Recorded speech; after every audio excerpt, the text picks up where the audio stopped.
দারুন। কেমন আছো তোমরা সবাই? আশা করছি সবাই খুব ভালো আছো, সুস্থ আছো। আমিও খুব ভালো আছি। চলে এসেছি আরো একটা নতুন ভিডিও নিয়ে। ভিডিওর শুরুর পার্টটা দেখে মনে নিশ্চয়ই অনেক প্রশ্ন জাগছে, কি খাচ্ছে, তাই তো? তো সেটাই তোমাদের সাথে শেয়ার করতে চলে আসলাম, একটা রেসিপি ব্লগ। এটা আজকে আমি তোমাদের সাথে শেয়ার করবো একটা রেসিপি যার নাম হচ্ছে চিংড়ি মাখা। অনেক কিছুই মাখামুখি খেয়েছো এতদিন, আমিও খেয়েছি, বাট ফার্স্ট টাইম একটা রেসিপি খুঁজে পেলাম ফেসবুকে, যেটা হচ্ছে বাঙালদের খাবার। আমি বলছি না, এটা ওই ভিডিওটাতেই বলছে যে আমি আমার এদেশীয় শাশুড়ির কাছে বাঙালদের হাতে বানানো খাবার খাচ্ছি, মানে এটা বাঙাল একটা ডিশ বললো। তো যাই হোক, খুবই সহজ পদ্ধতিতে এই চিংড়ি মাখাটা বানানো যায়। আমারও দেখে খুব ইচ্ছে হলো। আজকে হাফ কিলো চিংড়ি কিনে নিয়ে এসেছি, হাফ কিলোর অর্ধেক চিংড়ি আজকে চিংড়ি মাখা করে খাবো, আর অর্ধেক ফ্রিজে রেখে দিয়েছি, পরে আরেকদিন অন্য কিছু করে খাবো। তো চলো বকবক না করে চিংড়ি মাখাটা বানিয়ে ফেলি, আর তোমাদেরকে দেখাই কিভাবে বানাচ্ছি, যাতে তোমরাও বাড়িতে ট্রাই করতে পারো। তো চিংড়ি মাখা বানাবার জন্য সব থেকে আগে আমি দুটো গ্যাস ধরিয়ে নেব। দুটো গ্যাসই লাগবে আজকে, একটাতেও কাজ চলে যায়, বাট দুটো ইউজ করছি এই জন্য যাতে একটু ঝটপট তোমাদেরকে করে দেখাতে পারি। ভিডিওটা বেকার বেকার নাইলে লম্বা হয়ে যাবে, তো সেই জন্যই করছি আর কি। তো এখানে দুটো গ্যাস আমি ধরিয়ে নিলাম, দেখতে থাকো, খুব সহজ পদ্ধতিতে বানাবো।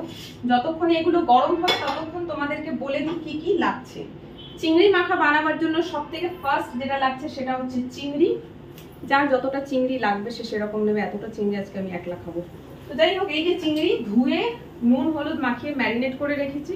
আচ্ছা, এখানে কিছুটা রসুন লাগবে, গোটা রসুন, কিছু কুচো পেঁয়াজ লাগবে, কাঁচা লঙ্কা লাগবে, ধনে পাতা লাগবে। আচ্ছা, পেঁয়াজ এখানে আমি দুটো পার্টে রেখেছি, কিছু পেঁয়াজ থাকবে যেটা কাঁচা থাকবে, আর কিছু পেঁয়াজ থাকবে ভাজবো। আচ্ছা, তার সাথে লাগছে শুকনো লঙ্কা। এখানে আমি 3খানা শুকনো লঙ্কা নিয়েছি। চলো তোমাদেরকে দেখাতে দেখাতে এখানে কিন্তু গরম হয়ে গেছে, কড়াইটা গরম হয়ে গেছে।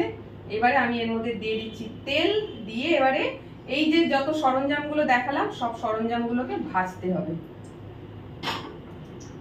সবই সর্ষের তেলে, আজকে রান্নাটা কিন্তু পুরো সর্ষের তেলে হবে, ঠিক আছে? অন্য কিছু কিন্তু দেবে না। তেল গরম হয়ে গেছে, এবারে আমি যে চিংড়ি মাছগুলো বেছে রেখেছিলাম সেই চিংড়ি মাছগুলো দিয়ে দিচ্ছি ভাজার জন্য। আর এইদিকে এই যে কুচো পেঁয়াজগুলো রেখেছিলাম, পেঁয়াজগুলো দিয়ে দিলাম। পেঁয়াজগুলো একটু লাল করে ভেজে নিতে হবে, এখানে হালকা একটু লাল করে। চিংড়ি মাছগুলোকেও না একদম পুরো একদম লাল কড়া করে ভাজবে না, একটু হালকা বাকি থাকবে, নামিয়ে দেবে। সাদা সাদা মতন গা থাকবে, নামিয়ে দেবে। চলো এগুলো করে নিই, তারপরের স্টেপটা তোমাদেরকে বললাম। পেঁয়াজটা একটু হালকা লাল হয়ে এসেছে, এখন আমি তুলছি না। এইবারে আমি এর মধ্যে সাইডে একটুখানি জায়গা ফাঁকা করেছি, দিয়ে দিচ্ছি রসুন। রসুনগুলোকে একটুখানি কম আঁচে সিদ্ধ করে নিতে হবে, মানে ভাজতে ভাজতে রসুন যেন সিদ্ধ হয়ে যায়, নইলে কিন্তু রসুনগুলোকে যখন থেতো করতে যাব তখন থেতো করার সময় শক্ত থাকবে, ওটা ভালো করে মেল্ট হবে না। আর এখানে দিয়ে দিলাম একটা সাইডে শুকনো লঙ্কা। ব্যাস, এই যা জিনিস দেখছো, আর কিছু ভাজাভুজি করার নেই। এদিকে চিংড়িটা ভাজা হচ্ছে, আর ওইদিকে ভাজা হচ্ছে পেঁয়াজ, শুকনো লঙ্কা, আর এইদিকে রয়েছে তোমার রসুন। ব্যাস, এইগুলোকে একটু ভালো করে ফ্রাই করে নিই, তারপরে মাখাটা কি করে বানাচ্ছি সেটা দেখো। তো এই যে দেখো, এখন হচ্ছে মেন কাজটা, তাই জন্য আমি পুরো ফোকাসটা এটার উপরে দিলাম যে মাখাটা আমি কি করে বানাচ্ছি। তো চলো শুরু করছি। এইখানে আমি অল্প একটুখানি নুন দিয়ে দিচ্ছি। নুনটা দিচ্ছি এই যে শুকনো লঙ্কাটা ভাজা করেছিলাম না, শুকনো লঙ্কাটা গুঁড়ো করার সময় একটু যদি নুন দিয়ে দাও তাহলে এটা খুব ভালো করে গুঁড়ো করা যায়, ঠিক আছে? দিলাম নুন, খুব সামান্য পরিমাণেই দিয়েছি, কারণ এই চিংড়িটা ভাজা আগে যখন আমি এটাকে নুন হলুদ দিয়ে ম্যারিনেট করেছিলাম তখন একটু নুন দিয়েছিলাম, তাই নুনটা কমই দিলাম। দেখো এটা হয়ে গেছে। এইবারে এর মধ্যে যে আমি রসুনগুলো দিয়েছিলাম, দেখো রসুনগুলো কি ভালো সিদ্ধ হয়েছে। এই দেখো, পুরো একদম আলুর মতন করে থেতো করে দেওয়া যাচ্ছে, ওই জন্য না আঁচটা কম করে দিয়ে আর লাল করে ভেজেছি, যাতে রসুনটা ভালো করে থেতলে দেওয়া যায়, নইলে রসুনটা মুখে পড়বে। তো খুব ভালো করে হয়ে গেছে। আজকে ফার্স্ট টাইম এটা বানিয়ে খাচ্ছি আর তোমাদের সাথে শেয়ার করছি। এটা খুব শর্টকাট একটা রেসিপি, আমার দেখে না দারুণ লাগলো। মানে এই যারা অফিস করো, সময় পাও না রান্না করার, অথচ ভালো কিছু খেতে চাইছো, সেক্ষেত্রে এই রকম ধরনের রেসিপিগুলো বেটার। তো দেখো এই যে রসুন, শুকনো লঙ্কা ভালো করে কুচিয়ে নিলাম। এবারে এর মধ্যে আমি ভাজা পেঁয়াজটাকে নিলাম, মাখিয়ে নিলাম। এর মধ্যে এবারে দিয়ে দেবো অল্প একটু কাঁচা পেঁয়াজ, দেখছি যতটা লাগবে দেব। ভাজা পেঁয়াজও লাগবে, আবার কাঁচা পেঁয়াজও কিন্তু লাগবে। দিয়ে এটাকে খুব ভালো করে মাখাবে, পুরোটাই দিয়ে দিই। যাদের কাঁচা পেঁয়াজ খাওয়ার প্রবলেম আছে, মানা আছে কোনো কারণে হোমিওপ্যাথি ওষুধের জন্য, তারা এটা খেতে পারবে না, সেক্ষেত্রে তোমরা কাঁচা পেঁয়াজটা অ্যাভয়েড করো। পেঁয়াজটা বেশি করে ভেজে নিও, তাহলেই হবে। আর আলাদা করে কিন্তু আমি এখানে সর্ষের তেল কাঁচা ওপর থেকে দিচ্ছি না, এই যে দেখো দিলাম। এইবারে এর মধ্যে দিয়ে দিচ্ছি একটু কাঁচা লঙ্কা, ফর এক্সট্রা ফ্লেভার আর এক্সট্রা একটু ঝাল হওয়ার জন্য। চাইলে পুরো শুকনো লঙ্কা দিয়েই ঝাল করতে পারতাম, বাট আমি একটু কাঁচা লঙ্কাও অ্যাড করলাম, কারণ শুকনো লঙ্কা অনেকেরই বারণ থাকে, তো সেক্ষেত্রে শুকনো লঙ্কাটা অল্প দিয়ে হয়ে গেল। ব্যাস, এইবারে হচ্ছে চিংড়ি। এটা কিন্তু ভর্তা নয়, ঠিক আছে? যেহেতু এটা ভর্তা নয়, তাই চিংড়িগুলো কিন্তু গোটাই থাকবে। ওকে, এই হয়ে গেল আমার মাখা রেডি। নাও ওপর থেকে দিতে হবে ধনে পাতা। এরকম মাখা টাইপের কিছু জিনিসের মধ্যে যদি একটু ধনে পাতা দেওয়া যায় না, ফ্লেভারটা কিন্তু দারুণ আসে।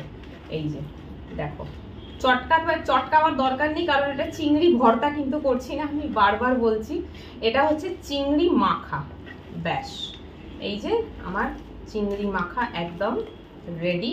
এইটা এইবারে আমি খেতে বসবো, জাস্ট আমার পেটে যাওয়ার জন্য কিন্তু একেবারে রেডি। দেখে নাও, এই হলো আমাদের আজকের চিংড়ি ভর্তা, এই সরি ভুল বলছি, এই হলো আমাদের আজকের চিংড়ি মাখা। রান্না তো হয়ে গেল একদম শর্টকাট প্রসেসে। এইবারে হচ্ছে খাওয়ার পালা। এই পার্টটার প্রয়োজন নেই, যেটুকখানি দরকার তোমাদেরকে দেখিয়ে দিয়েছি, তবুও একটুখানি অ্যাড করে দিলাম, কারণ টেস্ট করে তো বলতে হবে রান্নাটা কেমন হয়েছে। তোমরাও আশা করছি খুব এক্সাইটেড, আমিও এক্সাইটেড, কারণ এই চিংড়ি মাখাটা প্রথমবার আজকে আমি বানালাম। তো দেখা যাক কেমন রান্না হয়েছে। এইরকম ধরনের রান্না হলে না আমি আবার একটু ভাত বেশি খাই, সত্যি বলছি। আর আজকে এমন দিনে বানালাম যে আমাকে আজকে বিকেলে কাজেও বেরোতে হবে। যাই হোক, ভাত নিয়ে নিলাম। এইবারে হচ্ছে চিংড়ি মাখা, দেখতে কিন্তু দারুণ হয়েছে, দেখো ডিলিশিয়াস। চলো, এতটা কিন্তু আমি খাবো না, হয়তো দেখা যাক, জানি না, ভালো লাগলে হয়তো খেয়েও নেবো। অনেক সময় হয় না, অনেক খাবার একটু শুকনো করে খেতে ভালো লাগে, তখন দেখবে অল্প অল্প নিই আমরা, যেটা বেশি বেশি করে নিয়ে খেতে ভালো লাগে সেটা আমরা কম নিই। তো যাই হোক, এই যে নিলাম, অ্যান্ড এবারে তোমাদের সামনে একটু টেস্ট করি। ভাতের থালাটা পুরো গরম, ধরতেই পারছি না, খুব এক্সাইটেড ছিলাম। ভিডিওটা দেখেছি কবে জানো? কালকে।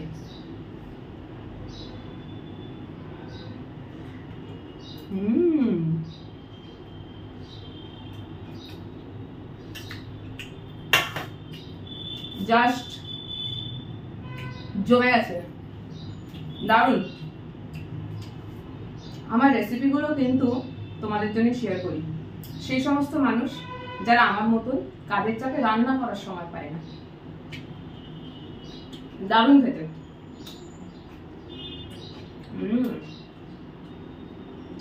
এটা বানিয়ে খেয়েও সিরিয়াসলি বলছি, বানিয়ে খেয়েও অসাধারণ খেতে হয়েছে, বলতে পারবো না এত সুন্দর খেতে হয়েছে। তো যাই হোক, চলো ভিডিওটা আজকে এখানে অফ করছি, খাবারটা ঠান্ডা হয়ে যাবে আর বক করতে গেলে। রেসিপিটা তোমাদের সাথে শেয়ার করলাম, কেমন লাগলো কমেন্ট করে জানিও। বানিয়ে খেতে পারো, বানিয়ে খেয়ে যদি থাকো তাহলে কমেন্ট করে অবশ্যই জানিও রেসিপিটা কেমন হয়েছে। তো আজকে এই অবধি, সবাই খুব ভালো থেকো, সুস্থ থেকো, টাটা।